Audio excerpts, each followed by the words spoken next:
Ken Mahan is standing by. He's the Boston Globe's lead meteorologist. Ken, exactly how much snow is the Boston area expecting to get?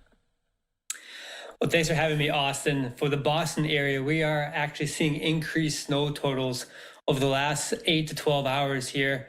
Right now, I'm expecting the greater Boston area to break into that 20-inch mark, 18 to 24 inches across the greater Boston area, thanks in part to obviously the northern Atlantic, and feeding some snow banding into the region can pile up pretty quickly. But New England as a whole, a swath of 12 to 18 inches for sure.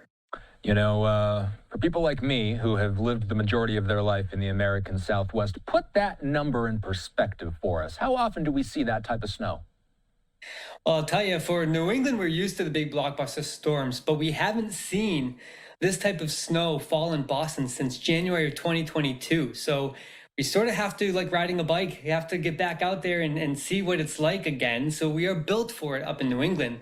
But the concerns really are grand. As you mentioned, there's going to be snow falling at the same time from this colossal storm come Sunday morning from Oklahoma City to Boston. It is a massive storm, and folks from Texas, Oklahoma, stretching to the mid-Atlantic are not used to this. So this is going to be a grand scale. Well, there's going to be multiple double-digit snow totals across that region. Us for New England, we're used to it. We just haven't seen it in a while. You know, Tracking the weather is a science, and you and I both know you can't really track the weather too far in advance with 100% reliability. And there are lots of different models that forecast differently. Are there differences in the forecast? What level of certainty do we have about the severity of what's coming? Well, I'll tell you, for the first time this winter alone, we've actually seen some agreement with all of the models pretty far in advance with this impending snowstorm. So there is a lot of confidence, fortunately, with this one. It certainly hasn't been the case this winter.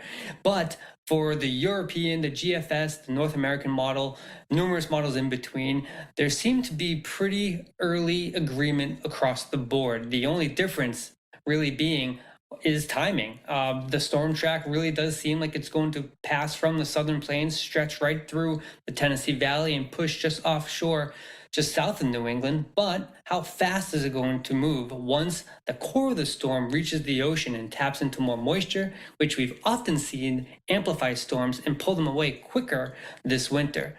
So we're feeling pretty confident about it. Now we're just fine-tuning the snow totals, which, with plenty of Arctic air, as you mentioned, to top things off here, you're going to be seeing air temperatures in the teens to the 20s, plenty of cold air to really unlock snow across the board. You alluded to this earlier. I'm hoping you can expand on it. Obviously, certain portions of the country are used to this type of stuff. But give us some insight. What specific regions of the country and maybe what specific states are you going to be keeping a close eye on in the coming days?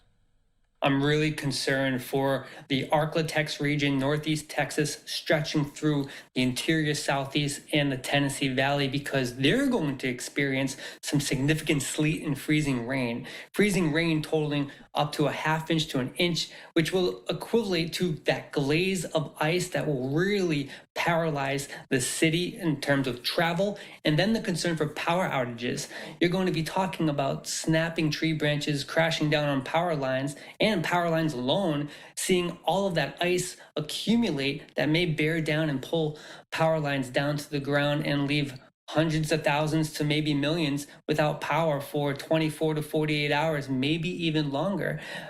Basically, because that region just doesn't see this type of winter weather. And I'm hoping you can expand on that as well. How is this likely going to impact travel? Planes, trains, cars? Yeah, I think about the movie Plane, Trains, and Automobiles, right? You're going to be experiencing some really difficult traveling starting Friday evening across the Great Plains down to the south into Texas, and then spreading across the eastern half of the country through the weekend. So all the major hubs, Atlanta specifically is going to be a real trouble spot. Boston, of course, both of New York's airports, DC. There's going to be be a lot of headaches for folks that are traveling between Friday afternoon and Sunday evening. Basically, wherever it may be dry in your destination, but if any of the airports for the inbound flights are seeing this weather, there's most certainly going to be delays, if not cancellations, across the board. Any last minute safety tips? Hey, stock up. Go to the grocery store sometime on Saturday if you're in New England, earlier if you're across the southern plains and the southeast, and just make sure you're prepared just in case you lose power, especially for folks down south. You're just not used to it. Maybe buy a little extra groceries if you're able to, and prepare just in case for an extended time without power.